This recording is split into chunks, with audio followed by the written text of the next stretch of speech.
Guys, सो इस video में हम ना कॉम्बिनेटर्स देखेंगे। तो कॉम्बिनेटर्स बेसिकली क्या होता है। अब कॉम्बिनेटर्स भी पता है सिलेक्टर ही होता है, बट सिलेक्टर जैसे हम पी टैग यूज करते हैं, डॉट क्लास या डॉट हैश आईडी यूज करते हैं सेलेक्ट करने के लिए। तो ये कॉम्बिनेटर्स में क्या होता है कि हम दो टैग्स को मिक्स कर सकते हैं टुगेदर, तब यूज कर सकते हैं। ठीक है, तो पहला है कि हम चलो ये देखते हैं कि जो पहला कॉम्बिनेटर आता है वो डिसेंडेंट कॉम्बिनेटर के बारे में पढ़ते हैं। तो डिसेंडेंट कॉम्बिनेटर में क्या होता है कि मान लो मैंने यहाँ पे एक डिव दिया हुआ है, ठीक है, और यहाँ पे क्लास डिफाइन कर दिया बॉक्स, उसके अंदर मैंने पी टैग डाल दिया है। ठीक, तो डिसेंडेंट कॉम्बिनेटर लिखते कैसे हैं, तो यहाँ पे मैंने डॉट बॉक्स लिखा और पी लिखा, सिंपल ऐसे लिखते हैं। ठीक, तो अभी क्या कह रहा है, ये कह रहा है कि पी टैग जो है उसके उसका पेरेंट के डॉट बॉक्स है, अगर है तो उस पी टैग पे सीएसएस अप्लाई कर दो। अगर डॉट बॉक्स उसके पेरेंट का पेरेंट है तो भी कर दो, अगर पेरेंट के पेरेंट का पेरेंट है तो भी कर दो, एंड सो ऑन।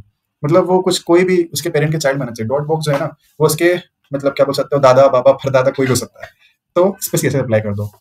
तो अगर मैं यहाँ पे आपको सीएसएस अप्लाई करके दिखाऊं, रन करूँ, तो देखना, देखो लॉरम भाई हैं अपने, ये आ गए यहाँ पे राइट ग्रीन में।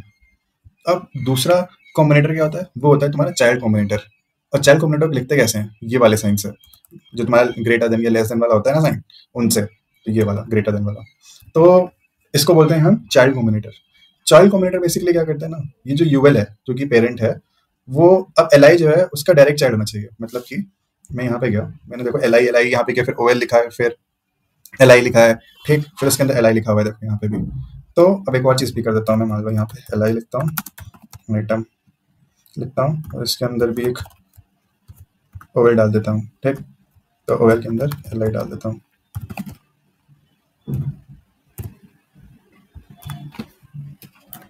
देखो मैंने क्या किया ना, यहाँ पे देखो एक एल आई, दो एल आई, फिर एक एल आई दिया हुआ है ये वाला, फिर इसके अंदर मैंने ओवेल दिया, ऑर्डर लिस्ट दी हुई है, फिर ठीक है, फिर ऑर्डर लिस्ट दी हुई, एल आई दिया हुआ है। तो ये क्या कहता है ना, मैंने जो यहाँ पे लिखा हुआ है ग्रेटर देन एल आई, तो वो क्या करेगा, ओवेल के जो डायरेक्ट एल आई एलिमेंट्स हैं, डायरेक्ट एल आई का मतलब है ये वाला एल आई, ये वाला एल आई, फिर ये एल आई, ठीक है, इस एल आई को अब इसके अंदर वाले एलिमेंट्स में नहीं लगेगा, सिर्फ इस एल आई आइटम पे लगेगा।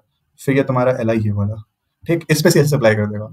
तो मैं अगर तुम्हें दिखाऊं, you is greater than L I लिखा है, फिर border top 8 pixel solid blue लिख दिया मैंने, सेव करूं तो तुम देखना, ये देखो आइटम 1 पे कहा था ना, आइटम 2 पे कहा था, देखो आइटम 2 के ऊपर भी आ गया, फिर आइटम के ऊपर भी बॉर्डर आ गया, फिर देखो आइटम जो लास्ट वाला था उसके ऊपर भी आ गया।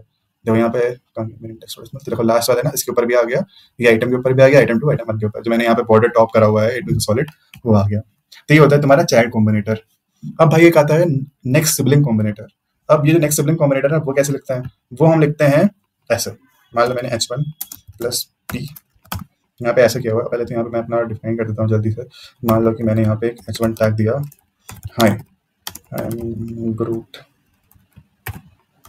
ठीक। अब इसके अंदर मैंने h1 टैग के अंदर मैंने एक नीचे एक p टैग दे दिया और लिख दिया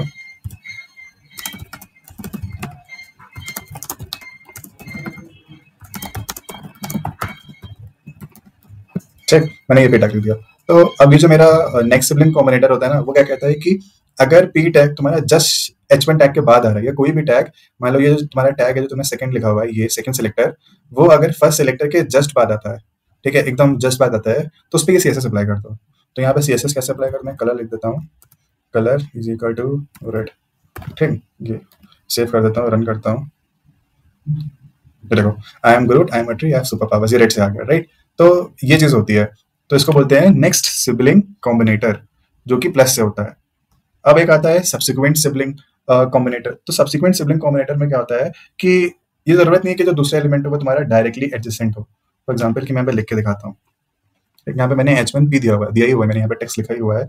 तो यहाँ पे गया अपने सीएसएस में, तो ये जो तुम्हारा सब्सिक्वेंट सिबलिंग कॉम्बिनेटर होता है ना, उसको हम टिल्ड साइन से डोनेट करते हैं। तो मैं यहाँ पे एचटीएमएल में गया, मैंने यहाँ पे देखो p टैग h1 टैग के अंदर ये कोड लिखा हुआ है, तो इसमें क्या है ना, मैंने h1 लिखा, फिर p लिखा, फिर h2 लिख दिया, फिर p लिख दिया।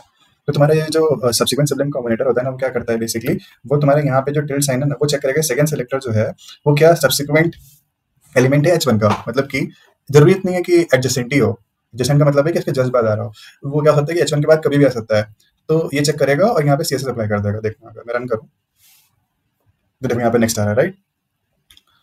अब मैंने देखा था कि यहाँ पे नेक्स्ट सिबलिंग कॉम्बिनेटर कैसे डोनेट कर रहे थे हम, h1 प्लस p, उसमें क्या हो रहा था, जो उसका नेक्स्ट कुछ जस्ट एडजेसेंट एलिमेंट था जो कि था ये पहला वाला p, उस पर रेड सीएसएस अप्लाई कर रहा था, राइट। और ये तुम्हारा जो सब्सिक्वेंट सिबलिंग है वो जितने भी पीस आएंगे वन पे अप्लाई कर देगा। तो ये तुम्हारा होता है बेसिकली सब्सिक्वेंट सिबलिंग कॉम्बिनेटर। तो इस वीडियो में इतने कॉम्बिनेटर्स के बारे में हम पढ़ते हैं। अगली वीडियो में हम देखेंगे कास्केड, स्पेसिफिसिटी एंड इनहेरिटेंस क्या होता है।